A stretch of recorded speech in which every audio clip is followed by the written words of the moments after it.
illustrate this model, it'd be nice to analyze it with a certain industry. And let's pick the airline industry. And we'll go through each one of the five forces.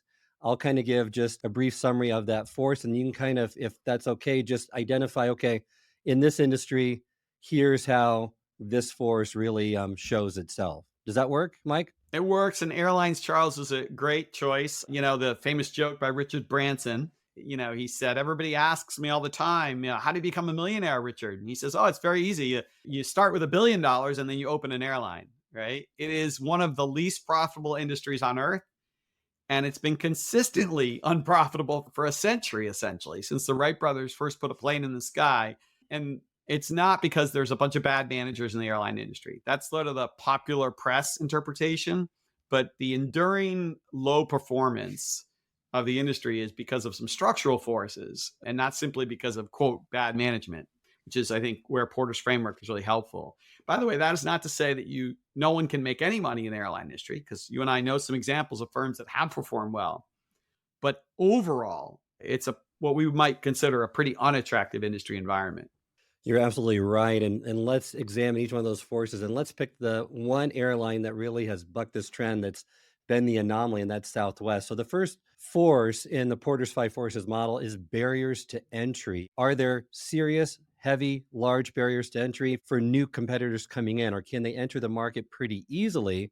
So what would you say in the airline industry? Barriers to entry are low or high? Yeah. So initially, right, people often, their gut reaction is there must be high barriers to entry. I mean, it must be expensive to open an airline. Well, of course, it's more expensive than opening a pizza restaurant, right? But actually, if you just go and Google, like every year, new airlines that open this year, what you find is there's always new airlines being started. So that must mean, right? Wait, the barriers must not be as significant as we think. So when we think about barriers to entry, we think about capital requirements. And one of the things that lessens the capital requirement in airlines is you can lease planes. You don't have to buy planes. And oh, by the way, you can lease gently used planes. And here's the oddity, because companies are going bankrupt all the time in this industry, there are planes available, right? If you want to buy planes, well, a lot of times people will be opportunistic, right? And buy planes during industry downturns, and they get good deals as a result, or they lease them during downturns. You need airport slots. And yes, there are congested airports where it's hard to get access, but there are these regional airports that are often looking to drive economic development, bring tourists to their area and stuff. And so often startup airlines will go there. You need talented employees, but the US Air Force is training pilots for you and doesn't cost you, right? So there's ability to go out and recruit military pilots. So once you start to peel that onion a little bit, you realize, oh, maybe the barriers are not as significant as we think, right? We don't need to go to LaGuardia with a brand new plane that we purchased with pilots that we trained from the ground up. Actually, we can go get a military pilot who already knows how to fly a plane, train them to fly commercial, go to a regional airport with a leased plane, and we're in business. So the barriers are more formidable than a pizza restaurant, but not nearly as formidable as, say, opening a pharmaceutical company. That's great information. And that's really what Southwest has taken advantage of with getting into this space without having to buy a significant number of planes. They lease all of their planes. They lease one type of Boeing plane. And you're right, the military trains a lot of its pilots, and they're not operating through a hub and spoke model. They're operating out of regional, smaller airports where it's cheaper to lease space. So that's one part where really Southwest has differentiated itself. So barriers to entry are low. Bargaining power of customers, that's another force in the five force model. And for the airline industry, that's high, correct? Super high, right? Consumers have all the power. Why do we have all the power?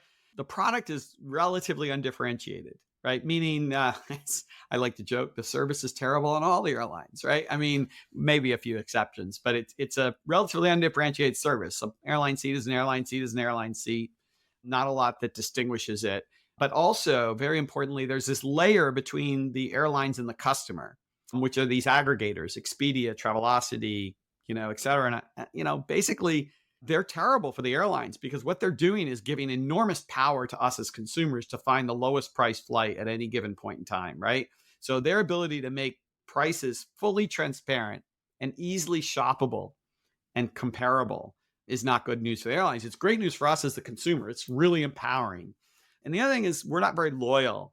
So even though frequent flyer mileage programs are quite extensive, at the end of the day, they don't breed as much loyalty as you would think. They might for the business traveler who's on an expense account, but for the consumer, the tourist, if I'm taking my family of 5 on a trip, well, I am a frequent flyer on one particular airline, but if I can save $200 a person by going on a different airline, well, that's $1,000 I save. The mileage is never going to be worth that much, right? So I'm going to take the cheapest ticket. And so loyalty is pretty low, differentiation is low. Lots of aggregators that help us shop for price. We have a lot. We're in the driver's seat. Sorry, bad pun, but we are. And with Southwest, they've taken that low cost strategy. So that makes complete sense when buyer power is so And they high. don't Now, sell through the aggregators, right? You have to that's go to right. their website, right? They don't use the aggregators. Yeah. Yep. Next one is bargaining power suppliers. And in this case, with the airline industry, it's very high. Yeah. Well, let's talk about the three main suppliers. Well, you need planes. And if you talk about jumbo jets, there's only two suppliers in the world, Boeing and Airbus. Regional jets, you can add one or two more, but very limited supply. Engines are made by three companies. So that's not good. The workforce is highly unionized. That's a bargaining power issue. And then, of course, fuel. We have, OPEC and, major cartel, international cartel that's driving the price of oil in many cases. So it's a difficult supplier environment. The next one is threat of substitutes, and that's high because there's lots of other forms of transportation. Well, there are, but it's even worse than that, right? So yes, there's buses and trains and cars, but of course, even more importantly, and the pandemic really illustrated this, is here we are, Charles, on Zoom or on some other, it's not Zoom, but on a comparable platform, having this conversation. I didn't need to fly out to the West Coast, or you didn't need to fly out to the East Coast to do this, right? So technology is perhaps the biggest substitute. It's allowing us to conduct business in lots of ways without actually having to get on a plane. And that's a real issue. Actually, Herb Kelleher, the co-founder of Southwest, really understood this. He used to say, in fact, he said this to 60 Minutes once. He said, shareholders would complain to him back in the early days when he was only flying within Texas. They'd say, Herb, you've got a one-way ticket from Dallas to Houston for $19. Your nearest competitor is selling that ticket for $65. Can't you raise your price a little bit and make some more money for your shareholders? So you don't understand at all. He goes, $19 is slightly less than what it costs to drive a car from Dallas to Houston. Our competitor is not other airlines. Our competitor is the car. We're trying to beat the substitute, right? And he understood that. A lot of other airlines think if you're only thinking about the other competitors, you're forgetting that there are these substitutes. And before it was other more forms of transportation back then, but now technology is an issue. And we aren't having to get on planes for business. Of course, tourists are a little different. We still like to go sit on the beach in Aruba, right? We can't do that virtually, or we can. It's not nearly as much fun. But business is different. But you're right, that technology piece, that's another factor to consider when you're looking at substitutes and broadening that focus of what a substitute could be. The fifth force is really, I think, the most unique with the airline industry, and that's the rivalry among existing competitors, extremely high.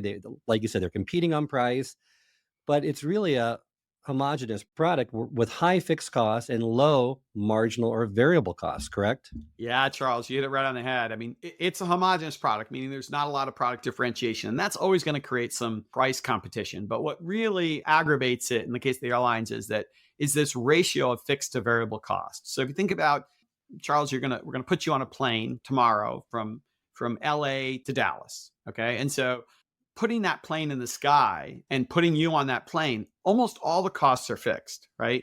The incremental expense of putting you on that plane in seat 21B is, ready for a bad dad joke? It's literally peanuts, right? I mean, because they give you some peanuts. What else do they give you, right?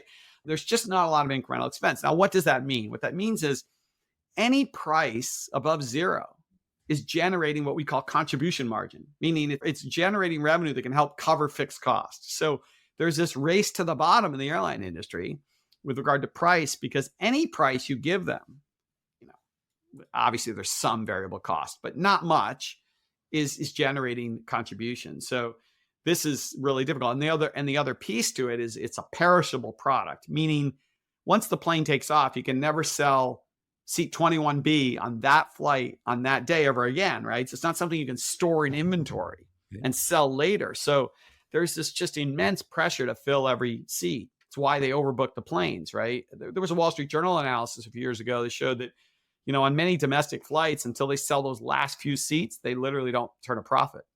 That's how thin the margins are, right? And so that's tremendous pressure. It creates incredible price wars in the airline industry.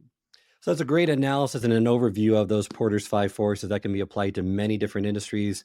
Once again, there are shortcomings with it. And like you mentioned, Mike, there's also, it's a very simplified model, but it provides a nice framework, a structure to analyze an industry for its attractiveness, understanding the environment that you have to compete in, which is one of those two fundamental questions that really you need to answer if you want to develop a strategy that's going to differentiate your brand and sustain a competitive advantage.